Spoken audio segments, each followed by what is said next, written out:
Good evening friends. आज हम चर्चा करेंगे जो आप पिछले लेक्चर में हम सिटीजनशिप के बारे में जान रहे थे कि सिटीजनशिप का जो एक्ट है पार्ट 2 और उसके तहत जो आर्टिकल 5 से लेकर के 11 तक था। तो हमने जाना था कि 5 से लेकर 11 तक में क्या क्या बातें कही गई थी। उसी के तहत आगे हम जो आर्टिकल 11 है उसमें संसद को पावर दिया गया है, शक्ति दिया गया है कि आप नागरिकता से संबंधित जो कानून बना सकते हैं वो कानून आप बनाएं। जो जिसको नागरिक बनाना है, जिसको नागरिक बनाना है उनको बनाएं। तो उसी पावर के तहत आर्टिकल 11 के तहत जो पार्लियामेंट है, संसद है,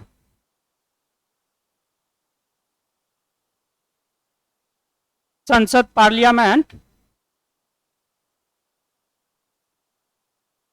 पार्लियामेंट ने 1955 में एक कानून बनाया था, द सिटीजनशिप एक्ट 1955। उसमें क्या नागरिकता से संबंधित क्या क्या बातें कही गई हैं और क्या क्या प्रोविज़न है उनके बारे में हम समझेंगे कि उसमें क्या क्या बात है। और अब तक इसमें लगभग 6-7 बार प्रोविज़न मतलब बदल चुका है, अमेंडमेंट हो चुका है। उसी के तहत अगली कड़ी जो अभी था CANRC, जिसमें सिटीजनशिप अमेंडमेंट एक्ट 2019 आया था, जिसके बारे में विरोध हुआ था। तो हम जानेंगे कि इस एक्ट में क्या क्या बातें हैं और नागरिकता से संबंधित क्या प्रावधान है। तो आर्टिकल 11 में संसद पार्लियामेंट नागरिक से संबंधित कोई भी कानून बना सकती है। तो उसी के तहत उन्होंने कानून बनाया था the citizenship act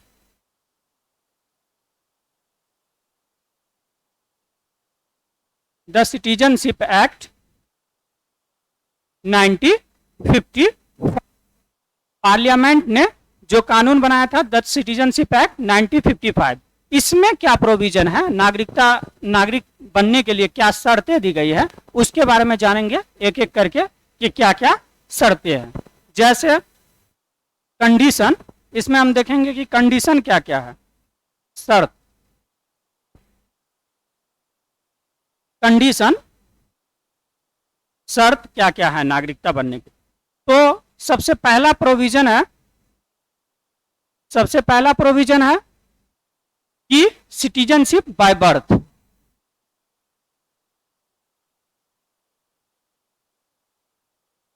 citizenship by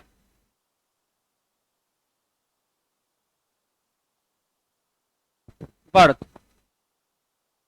मतलब भारत के अंदर जन्म लेने वाले, भारत के एरिया में जन्म लेने वाले कौन कौन से लोग नागरिक होंगे।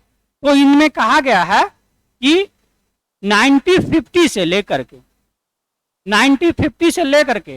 87 तक जो भी इंडिया का एरिया डिफाइन है, उस एरिया में अगर जो बच्चे जन्म लिए हैं, कोई वो अगर जन्म लिया है तो वो भारत का नागरिक होगा। तो 1950 से लेकर के 87 तक जो इंडिया का एरिया है उसमें अगर जन्म लिया है तो वो भारत का नागरिक होगा। इंडिया का ये एरिया है। तो ये था सिटीजनशिप बाय बर्थ में। एक प्रोविजन ये है कि 1950 से लेकर के 87 तक इंडिया के एरिया में जिसका भी जन्म हुआ होगा वो भारत का नागरिक होगा। दूसरा प्रोविजन क्या है, 1987 से लेकर के 2004 तक, इसमें प्रोविजन है कि वो लोग भारत के नागरिक होंगे जिनका जन्म, जो भी बच्चे का जन्म हो अगर इंडिया में हुआ हो, उनमें से माँ या पिता, इनमें से कोई एक जो है ना, जो भी बच्चे 1987 से 2004 के बीच जन्म लिए हों, उनमें से उस बच्चे को नागरिकता तभी मिलेगी जब उसमें से उनके माँ या पिता में से कोई एक इंडिया के नागरिक हैं तो उनको नागरिकता मिलेगी। तो दूसरा प्रोविजन ये है। 1955 से 87 के बीच में तो ये है कि किसी का भी जन्म हुआ हो उसको भारत की नागरिकता मिल जाएगी।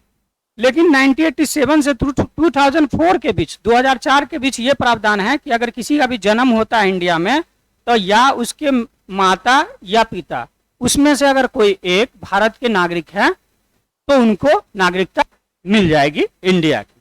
तो ये तीसरी बात है। दूसरी बात। तीसरी बात क्या है कि 2004 के बाद 2004 के बाद 2004 के बाद क्या है, माता पिता दोनों का भारत का नागरिक होना चाहिए। उनके माँ को भी और पिता को भी, दोनों को भारत का नागरिक होना चाहिए, तभी उनको नागरिकता मिलेगी। तो 2004 के बाद ये बात है कि उनके माँ पिता अगर भारत में जन्मे हैं या भारत के नागरिक हैं, तो कोई बच्चा अगर जन्म 2004 के बाद लेता है, उनके माता पिता अगर कोई दोनों अगर भारत के नागरिक हैं, तभी उनको नागरिकता मिलेगी। यानी तो उसमें से दूसरा प्रोविजन ये है कि इन दोनों में से कोई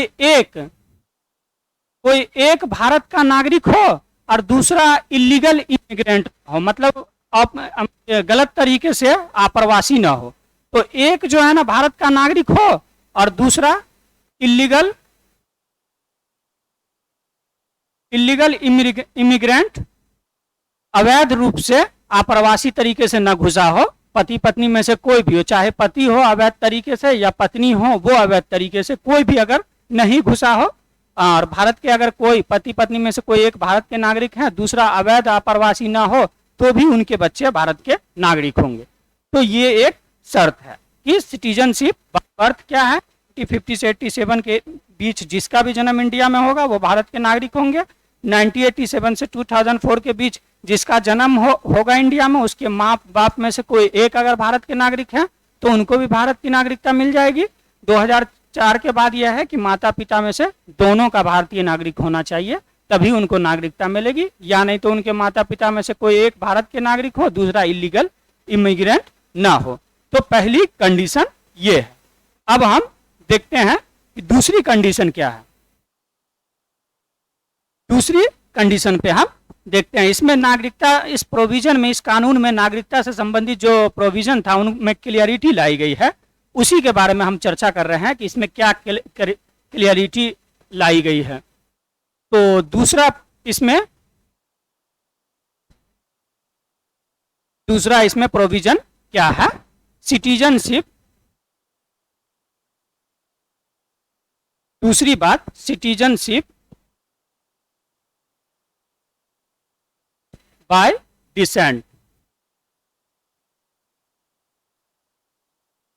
बाय डिसेंट मतलब वंश के आधार पर नागरिकता। इसका मतलब यह है कि भारतीय मूल के, इंडियन ओरिजिन के कोई व्यक्ति हैं, उनके बच्चे का जन्म बाहर हुआ, इंडिया के बाहर हुआ हो, तो उनको कैसे नागरिकता मिलेगी, यह है, इनके बारे में प्रावधान है। वंश के आधार पर citizenship by decent, Indian origin मूल के व्यक्ति बच्चे की नागरिकता से संबंधित है, जिनका जन्म इंडिया से बाहर हुआ हो, उनके बारे में है कि उनके बच्चे कौन नागरिक होंगे। मान लीजिए इंडिया के कोई दंपत्ति हैं, बाहर घूमने चले गए, अगर उनको बाहर में उनके बच्चे, अगर उनकी पत्नी को बच्चे जन्म हुआ तो उनको नागरिकता कैसे मिलेगी। तो उनके बारे में है कि उनके बच्चे के लिए क्या शर्त है। पहली शर्त यह है 1992 से पहले ये थी कि अगर जो भी इंडियन दंपत्ति है, हस्बैंड वाइफ है, अगर बाहर में है, उनके बच्चे का जन्म हुआ है, तो पहले 1992 से पहले ये था कि उनके पिता इंडिया के नागरिक होंगे, तभी उनको बच्चे को उनकी इंडिया की नागरिकता दी जाएगी। 1992 से पहले था सिर्फ पिता को नागरिक होना चाहिए। अगर पिता नागरिक है तो उनके बच्चे को भी नागरिकता मिल जाएगी। 1992 से पहले यह प्रोविजन था कि अगर उनके पिता इंडिया के नागरिक हैं तो उनके बच्चे को भी नागरिकता मिल जाएगी, अगर हमारे इंडिया से बाहर बच्चे का किसी का जन्म हुआ हो, इंडियन ओरिजिन के हो। तो 1992 के बाद क्या प्रोविजन किया गया, के बाद 1992 के बाद यह कहा गया कि पिता नहीं, अगर माता का भी, माँ भी अगर बाहर गई है, अगर माँ भी इंडियन ओरिजिन की है, तो वो भी बच्चे भी अगर जन्म लेंगे बाहर में, तो उनके बच्चे को भी इंडिया की नागरिकता मिल जाएगी। तो बस ये जोड़ा गया, पिता या माता में से कोई एक, पिता या माता में से कोई एक इंडिया के सिटीजन है तो उनके बच्चे को भी नागरिकता मिल जाएगी। बस उसमें माता का प्रोविजन जो रह गया। 1992 से पहले यह था कि सिर्फ पिता इंडिया के नागरिक हैं तो उनके बच्चे को ही नागरिकता। 1992 के बाद ये प्रोविजन किया गया कि पिता और माता में से कोई एक अगर इंडिया के नागरिक हैं, उनके बाहर में अगर बच्चे का जन्म हुआ है तो उनको भी नागरिकता दे देंगे। 2004 के बाद क्या प्रोविजन जोड़ा गया? 2004 के बाद जोड़ा गया कि जिस देश में बच्चे का जन्म हो रहा है, मान लीजिए कोई घूमने गए हैं ऑस्ट्रेलिया, वहां पे जन्म हुआ है, तो ऑस्ट्रेलिया में जो इंडिया की एम्बेसी है वहां 1 साल के अंदर आपके बच्चे का रजिस्ट्रेशन करवाना पड़ेगा कि हाँ हम इंडिया के हैं, हमारे बच्चे यहाँ जन्म लिए हैं, तो आप रजिस्ट्रेशन कर दीजिए, तो फिर आपको नागरिकता मिल जाएगी। तो एम्बेसी में उस देश की वहां रजिस्ट्रेशन करवाना पड़ेगा आपको। जिस देश में बच्चे का जन्म लिया है वहां की एम्बेसी में आप 1 साल में, कौन से 1 ईयर्स के अंदर में, 1 साल के अंदर में आप वहां की एम्बेसी में रजिस्ट्रेशन करवा दिए जिस देश में आपके बच्चे का जन्म हो रहा है, तो आपके बच्चे को नागरिकता मिल जाएगी। तो ये था सिटीजनशिप बाय डिसेंट, मतलब इंडियन ओरिजिन के लोग हैं, उनके बच्चे का अगर जन्म बाहर में हुआ है तो उनको कैसे नागरिकता मिलेगी। तो ये दूसरा शर्त है नागरिकता के लिए कि नागरिकता किन किन लोगों को मिलती है उनके बारे में है। अब हम देखते हैं citizenship by registration.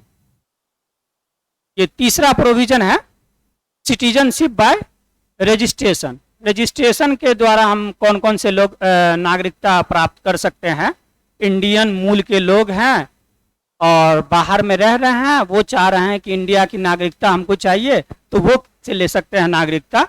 Indian origin के लोग, कभी इंडिया में रहे हो, उनके माता पिता या कोई भी रहे हो या खुद रहे हो, अब वो चाह रहे हैं कि हम इंडिया के नागरिक बने, बाहर में मन नहीं लग रहा है, तो वो अगर नागरिक बनना चाहते हैं तो उनके लिए क्या प्रोविजन है कि क्या क्या क्राइटेरिया है, किसके तहत वो भारत के नागरिक बन सकते हैं? इंडियन ओरिजिन के लोग। इंडियन ओरिजिन के लोग के लिए पहला तो ये है कि या नहीं तो वो 7 साल तक इंडिया में रहे तो भी नागरिक बन सकते हैं आप। 7 साल तक जो प्रोविजन है इंडिया में नॉर्मल तरीके से आप रह रहे हैं, फिर आप फॉर्म भरिए, उसके बेस पर आपको नागरिकता मिल जाएगी। दूसरा है कि वो लोग जो अनडिवाइडेड इंडिया बाहर रह रहे हो, ये नहीं कि पाकिस्तान में और बांग्लादेश में, ये जब हमारा देश आज़ाद हुआ था उनसे पहले ये पाकिस्तान बांग्लादेश सब एक ही इंडिया के ही कंट्री थे, इंडिया के ही एरिया में आते थे, तो उनको छोड़ करके, पाकिस्तान बांग्लादेश को छोड़ के और दूसरे देश आओ, पाकिस्तान बांग्लादेश, पाकिस्तान और ये बांग्लादेश जो है इनको छोड़ करके, पाकिस्तान और बांग्लादेश को छोड़ करके जो दूसरे देश में रह रहा हो। अनडिवाइडेड इंडिया का मतलब है कि उस समय जब इंडिया डिवाइड नहीं हुआ था, में पाकिस्तान बांग्लादेश इंडिया सब शामिल थे, तो दूसरे देश में रह रहा हो, इनको छोड़ करके दूसरे देश में रह रहा हो, वो फॉर्म भर दे और फॉर्म भर के, रजिस्ट्रेशन फॉर्म भर के जो प्रोसेस है उसके तहत उनको नागरिकता मिल जाएगी। तीसरी बात क्या है कि हो सकता है इंडियन ओरिजिन के लोग हैं, बाहर चले गए, अब उनको मन लग गया कहीं, वहां बाहर में शादी कर लिए, अब बाहर में शादी कर लिए, उनकी पत्नी को चाहिए नागरिकता इंडिया की, तो वो कैसे लेंगे नागरिकता? उनके बारे में है कि इंडियन ओरिजिन के लोग हैं और उनकी वाइफ को नागरिकता चाहिए इंडिया की, तो वो कैसे रहें? तो उनके भी प्रोविजन है कि उनको भी 7 साल तक रहना पड़ेगा। नॉर्मल तरीके से अगर आप 7 साल तक हैं तो आपको नागरिकता मिल जाएगी। आप रजिस्ट्रेशन फॉर्म भरिए, आपको नागरिकता दे दी जाएगी। तो इनको रजिस्ट्रेशन के द्वारा नागरिकता प्राप्त कर सकते हैं। इंडियन ओरिजिन के लोग हैं जो शादी कर लिए बाहर में, वो वाइफ को चाहते हैं इंडिया की नागरिकता देना, तो वो भी अगर नॉर्मल तरीके से 7 साल रहे तो उनको नागरिकता मिल जाएगी।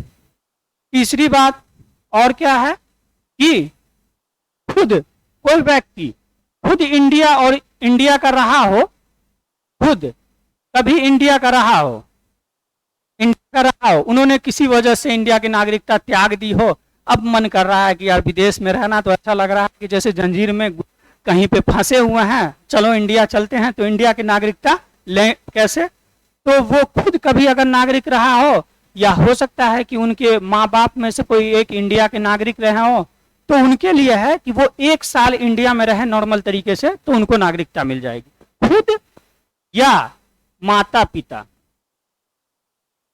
में से कोई एक इंडिया का सिटीजन रहा हो, खुद या माता पिता में से कोई एक, माँ बाप में से कोई एक इंडिया का अगर सिटीजन रहा हो, ये व्यक्ति 1 साल तक सिर्फ इंडिया में रहेगा। रजिस्ट्रेशन फॉर्म भर दे, 1 वर्ष तक इंडिया में रहे नॉर्मल तरीके से और रजिस्ट्रेशन फॉर्म भर दे, तो उनको नागरिकता मिल जाएगी। ऐसे ही अन्य कई सारे बातें इनमें लिखी गई हैं कि किन किन व्यक्ति को नागरिकता मिलेगी और क्या क्या प्रोविजन है। ऐसे ही बात सब सिटीजनशिप बाय रजिस्ट्रेशन के द्वारा किस किस व्यक्ति को नागरिकता दी जा सकती है, उनके बारे में ये बात है। तो ये हुआ तीसरा शर्त कि तीसरी शर्त में क्या क्या बातें कही गई है। अब हम देखते हैं कि चौथी शर्त क्या है, नागरिक बनने के लिए चौथी बातें क्या कही गई है। चौथा है सिटीजनशिप बाय नेचुरलाइजेशन।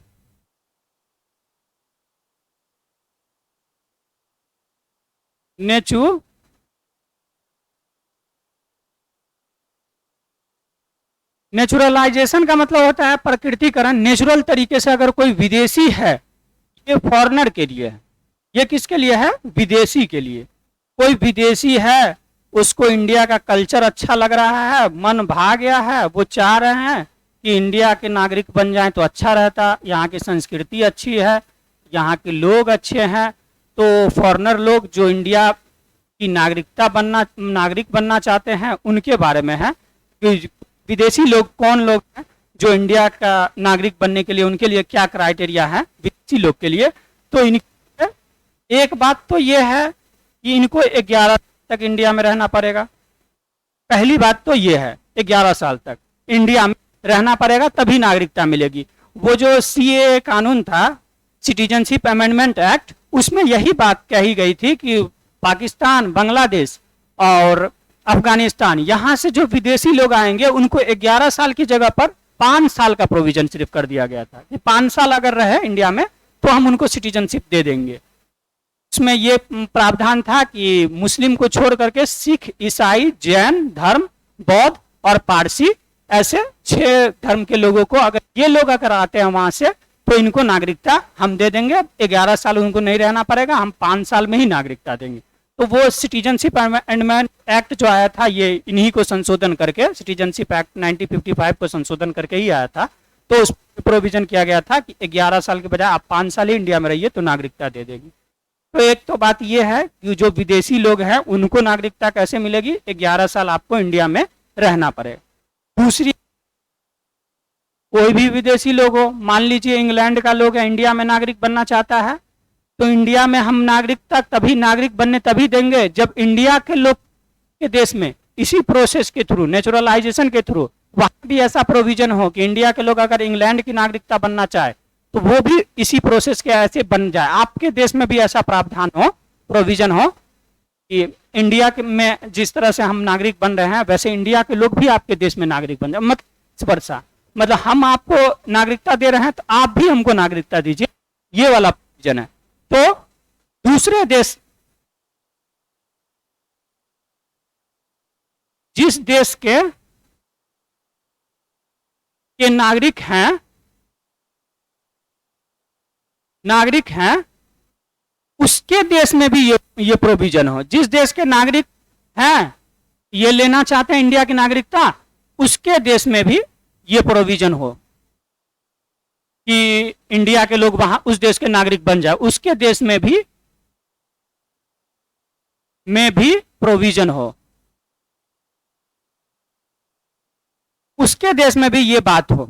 मान लीजिए हम आपको तो नागरिक हैं अच्छे से, हम तो 11 साल रहने के बाद बना रहे हैं, आप इंग्लैंड के लोग हैं, हम 11 साल में आपको इंडिया की नागरिकता दे रहे हैं, अब इंडिया के लोग चाह रहे हैं इंग्लैंड के नागरिक बने, आप कहना सीधे 25 साल रहिए तब हम नागरिकता देंगे, तो ऐसा नहीं होगा।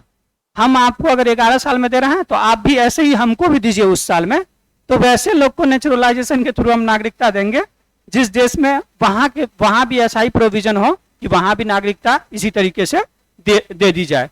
तो 11 साल रहना चाहिए। 11 साल अगर इंडिया में रह रहा हो तो विदेशी लोग, तो उनको नागरिकता मिल जाएगी। दूसरा है कि अगर जो लेना चाहते हैं उसके देश में भी ये प्रोविजन हो कि हम भी, अगर इंडिया के लोग भी वहां जाएं तो वहां भी नागरिकता मिल जाए। और तीसरी बात है, 8वीं अनुसूची है, उसमें इंडियन लैंग्वेज दे रखा है, भाषा भाषा दे रखा है। कई सारे भारत की भाषा हैं, जैसे हिंदी, गुजराती, मलयाली, तमिल, तेलुगु। जो भाषा है उसमें से कोई एक भाषा जानता हो, कोई एक लैंग्वेज जो है ना वो जानता हो। जो भी विदेशी अगर इंडिया की नागरिकता लेना चाहता है वो कोई एक लैंग्वेज जानता हो, कोई एक लैंग्वेज अगर जान रहा है।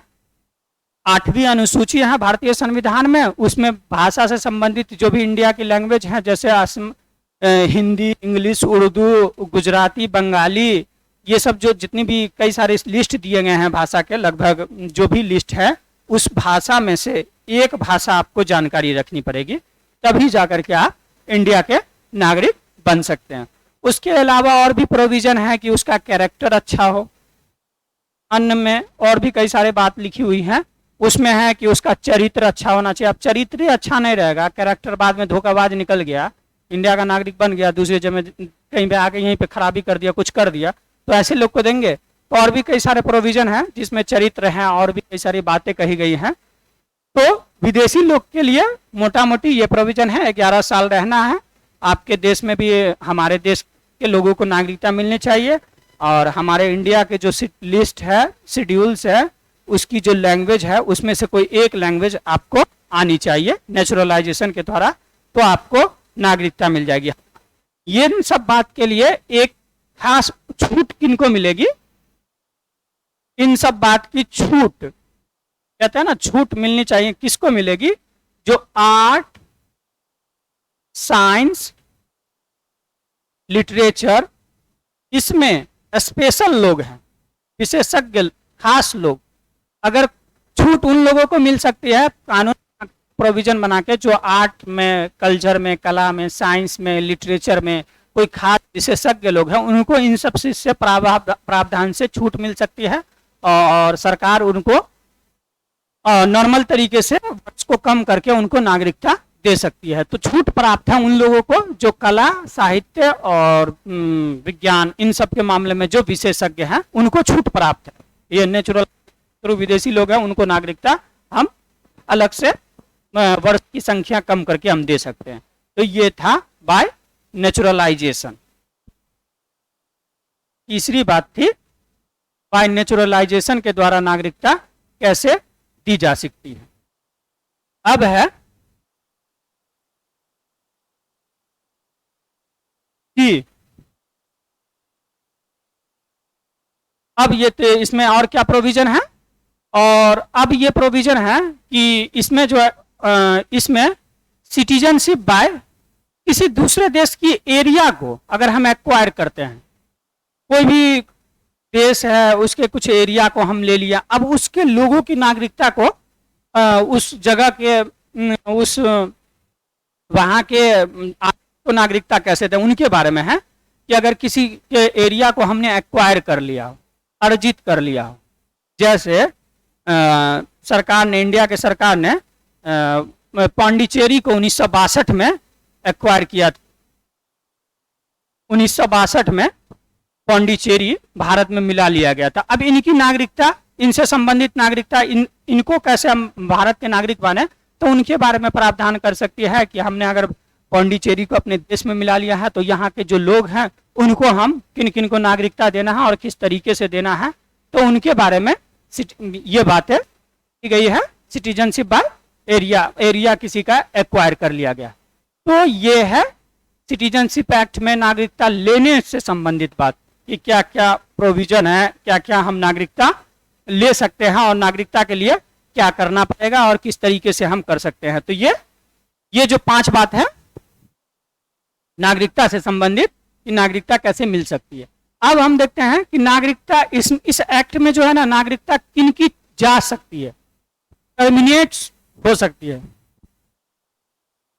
Termination of citizenship. Termination of citizenship.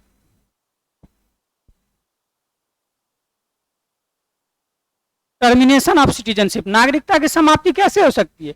एक वो आदमी जो खुद से स्वेच्छा से बोले कि अब हम इंडिया के नागरिक ही नहीं है, हम इंडिया के नागरिक ही नहीं बनना चाहते हैं, तो वो स्वेच्छा से अपनी नागरिकता की घोषणा परित्याग कर सकते हैं, त्याग कर सकते हैं। हाँ, लेकिन स्वेच्छा से त्याग करने में एक शर्त ये है कि अगर वॉर चल रहा हो हमारा किसी देश के साथ, आप डर के मारे बोले अब इंडिया के हम नागरिक नहीं रहना चाहते हैं, दूसरे देश के नागरिक रहना चाहते, तब आपको नागरिकता नहीं छोड़ने दी जाएगी। जब तक वार खत्म नहीं हो जाता है तब तक आपको इंडिया का नागरिक रहना। आप जैसे मान लीजिए अभी रसिया और यूक्रेन में वॉर चल रहा है, अब यूक्रेन के लोग बोले कि यार यूक्रेन की नागरिकता छोड़ो, दूसरे देश की नागरिकता, तो देश ये ऐसा कर सकता है यूक्रेन कि इस समय यूक्रेन के लोगों को मना कर सकता है कि हम आपकी नागरिकता को समाप्त नहीं कर सकते। आप स्वेच्छा से भी करें तो कई सारे लोग हैं जो यूक्रेन से भाग गए हैं और दोबारा नहीं आना चाहते हैं, लड़ने के लिए, मरने के लिए रसिया से तैयार नहीं है, तो उनकी नागरिकता को खत्म नहीं कर सकती है सरकार। इस समय रोक सकती है, होल्ड कर सकती है। अगर कोई नागरिक अगर ये चाहे वॉर के समय में कि हम नागरिकता त्याग देना चाहते हैं, हम नहीं इंडिया के नागरिक रहना चाहते हैं, इंडिया का किसी देश से वॉर चल रहा है, तो उस समय में वॉर के समय में आप स्वेच्छा से नागरिकता से टर्मिनेट नहीं किए जा सकते हैं और सरकार नहीं कर सकती है। बाकी बाद में आप वॉर खत्म हो जाए तो आप अगर इंडिया की नागरिकता सब खत्म करना चाहते हैं तो आप समाप्त कर सकते हैं। तो ये एक बात स्वेच्छा से हुई। दूसरा कि कौन लोग हैं जो भारत के नागरिक नहीं है, एक तो हो गया स्वेच्छा से कि स्वेच्छा से भारत के नागरिक बन सकते हैं, और दूसरी बात है कि कोई दूसरे देश के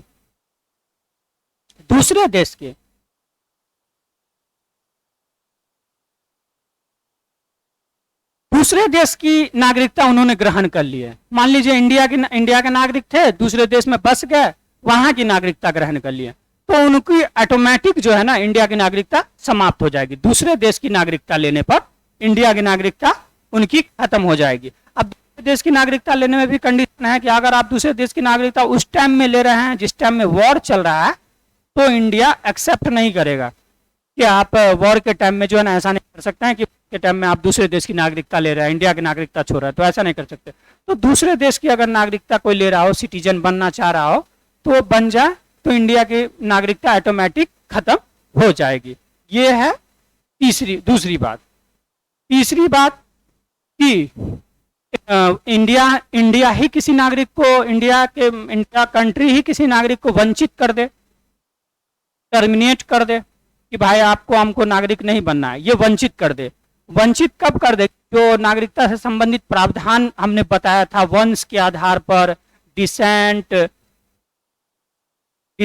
और नेचुरलाइजेशन और उसके बाद रजिस्ट्रेशन, इसके आधार पर जो भी लोग नागरिक बने हैं, अगर वो किसी इंडिया के नागरिक बन गए हैं तो सरकार उनकी नागरिकता को खत्म कर सकती है। तो इसमें क्या है, इन बेस के आधार पर, डिसेंट वंश के आधार पर, नेचुरलाइजेशन के आधार पर, रजिस्ट्रेशन के आधार पर अगर फर्जी तरीके से इंडिया के नागरिक बन गए हैं तो उनकी नागरिकता को सरकार खत्म कर सकती है। हाँ, इसमें एक बात है, जन्म के आधार पर जो भी इंडिया के नागरिक है उनकी नागरिकता सरकार खत्म नहीं कर सकती है। तो ये बात ध्यान रखना है कि जन्म के आधार पर जो भी इंडिया के नागरिक है उनकी नागरिकता बनी रहेगी, उनकी नागरिकता को आप खत्म नहीं कर सकते। ये जो डिसेंट, नेचुरलाइजेशन, रजिस्ट्रेशन के आधार पर जो लोग विदेशी लोग हैं या इंडियन ओरिजिन के लोग हैं, अगर वो नागरिक बन गए हैं लेकिन फर्जी तरीके से बन गए हैं तो उनकी नागरिकता को सरकार समाप्त कर सकती है। जन्म के आधार पर नागरिक है उनकी नागरिकता को समाप्त ही कर सकती है सरकार। तो यही था सिटीजनशिप एक्ट 1955 में जो बातें नागरिकता से संबंधित, कि नागरिकता के लिए क्या क्या बात है, नागरिकता लेने से के लिए और नागरिकता समाप्ति से संबंधित क्या क्या बातें हैं रिलेटेड, वो हमने आपको समझाया। तो हम उम्मीद करते हैं कि यह लेक्चर आपको अच्छी तरह से समझ में आया होगा। फिर हम आपसे मिलेंगे नेक्स्ट वीडियो में, तब तक के लिए धन्यवाद।